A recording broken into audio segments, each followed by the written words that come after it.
दोस्तों title study में आपका स्वागत है। आज हम लोग क्लास 10th के प्रश्नावली 8.1 के प्रश्न संख्या 2 और 3 को सॉल्व करेंगे। तो चलो वीडियो को स्टार्ट करते हैं।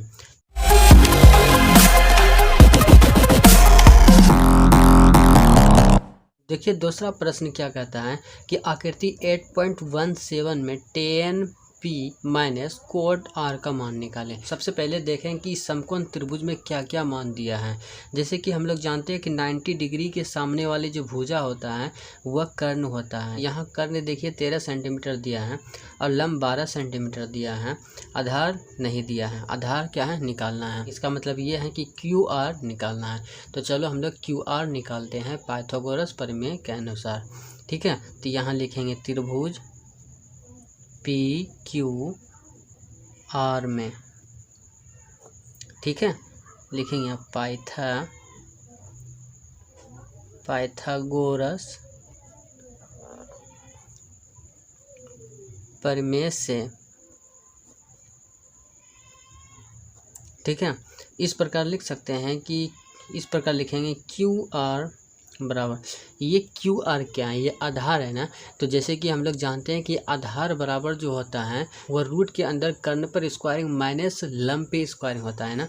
तो इस प्रकार लिखेंगे। देखिए कि कर्ण कितना है 13 है, तो इस प्रकार ये हो गया 13 का स्क्वायरिंग माइनस, अब देखिए लंब कितना है 12 है, तो ये हो जाएगा 12 का स्क्वायरिंग।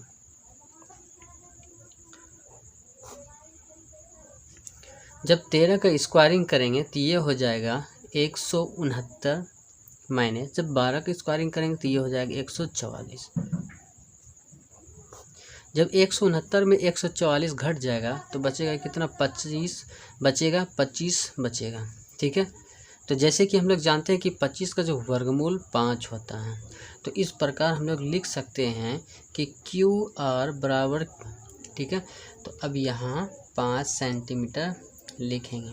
अब tan P minus cot R का मान निकालेंगे। तो यहाँ लिखेंगे अब tan P minus cot R।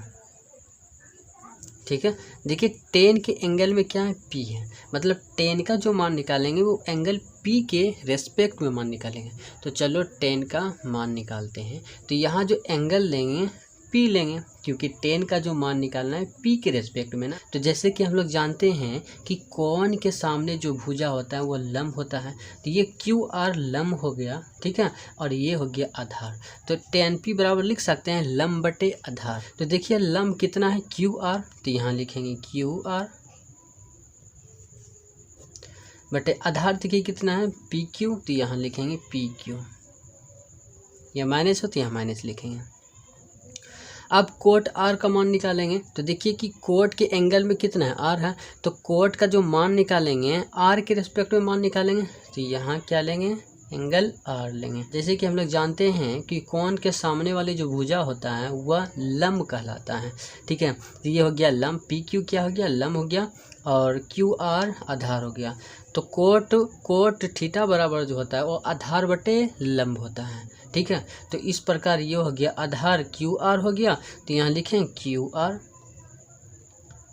लंब देखिए PQ हो गया, तो ये हो गया PQ। QR 5 सेंटीमीटर है ना, तो यहाँ लिखेंगे 5। PQ देखिए कितना है PQ 12 सेंटीमीटर है। PQ कितना है 12 सेंटीमीटर है, तो यहाँ लिखेंगे PQ 12 सेंटीमीटर। यहाँ लिखेंगे 12, या माइनस है तो माइनस लिखेंगे। अब देखिए QR है ना, तो QR का देखिए मान कितना है 5 सेंटीमीटर, तो यहाँ लिखेंगे 5। ठीक है, अब PQ का देखिए मान कितना है 12 है, तो यहाँ लिखेंगे 12।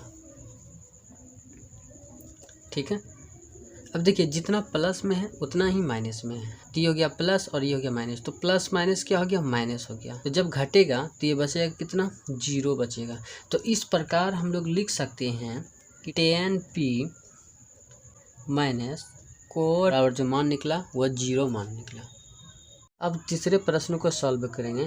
तो देखिए तीसरे प्रश्न क्या कहता है, यहाँ साइन A बराबर 3/4 दे दिया है और ये बोल रहा है कि कोस A और टेन A का मान निकालें। तो चलो हम लोग कोस A और टेन A का मान निकालते हैं।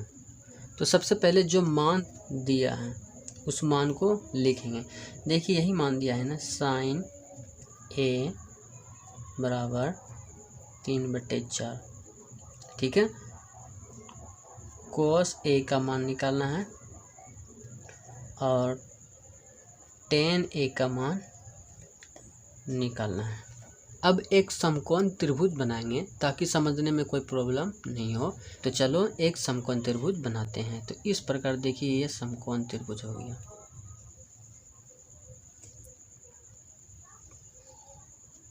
ये हो गया ए, ये हो गया बी और ये हो गया सी।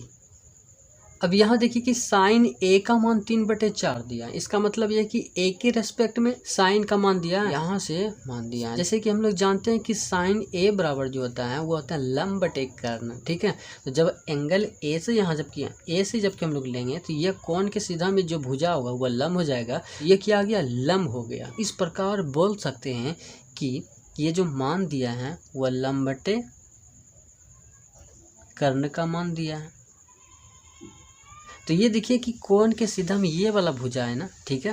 तो ये हो गया लंब, ठीक है। अब देखिए कि लंब का कितना मान दिया है, 3, तो यहाँ लिखेंगे 3। देखिए कर्ण कितना दिया है, 4 दिया है। यहाँ लंब और कर्ण दिया है, आधार नहीं दिया है, ठीक है। तो चलो हम लोग क्या है, आधार निकालते हैं पाइथागोरस प्रमेय के अनुसार। तो यहाँ लिखेंगे त्रिभुज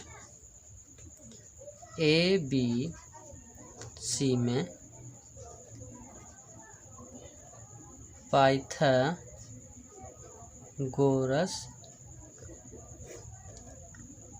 प्रमेय से, ठीक है। तो ये ए बी निकालना है, तो इस प्रकार लिखेंगे ए बी बराबर। तो इस प्रकार बोल सकते हैं कि ए बी जो है ये आधार है, ठीक है। आधार का मान निकालना है तो आधार बराबर जो फॉर्मूला होता है वो रूट के अंदर कर्ण पर स्क्वायरिंग माइनस लंब पे स्क्वायरिंग होता है, ठीक है। देखिए इस प्रकार, तो देखिए कि कर्ण कितना है, 4 है, तो ये हो जाएगा 4 पे स्क्वायरिंग, ठीक है। और माइनस लंब पे स्क्वायर, लंब देखिए कितना है, 3, तो ये हो जाएगा 3 पर स्क्वायरिंग हो जाएगा। जब 4 पे स्क्वायरिंग करेंगे तो ये हो जाएगा 16, ठीक है। यहाँ माइनस है तो माइनस लिखेंगे। जबकि 3 का स्क्वायरिंग करेंगे तो ये हो जाएगा 9। अब देखिए कि 16 में जब 9 घटेगा, ठीक है, तो ये √7 बचेगा। इस प्रकार लिख सकते हैं कि ए बी का जो मान निकला है वो √7 मान निकला। अब कोस ए और टेन ए का मान निकालना है। तो जैसे कि जानते हैं कि कोस ए बराबर जो होता है वो होता है आधार बटे कर्ण, ठीक है।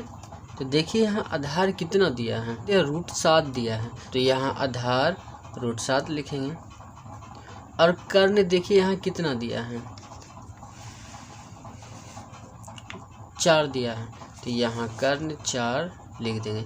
तो इस प्रकार कोस ए का मान निकला कि कोस ए बराबर √7/4, ठीक है। इसी प्रकार टेन ए का मान निकालेंगे तो टेन ए बराबर जो होता है वो होता है लंब बटे आधार होता है, ठीक है। तो देखिए लंब का देखिए मान कितना है, यहाँ 3 है, ठीक है। तो यहाँ लिखेंगे 3 और आधार का देखिए मान कितना है, √7 है, तो यहाँ लिखेंगे √7। हम लोग 8.1 के प्रश्न संख्या 2 और 3 को सॉल्व किए हैं। तो अगर आपको वीडियो अच्छा लगता है तो एक लाइक कर दीजिएगा और चैनल पर नए हैं तो चैनल को सब्सक्राइब करके बेल आइकन को प्रेस कर दीजिएगा, जिससे हर आने वाली वीडियो का नोटिफिकेशन समय समय पर आपको मिलती रहे।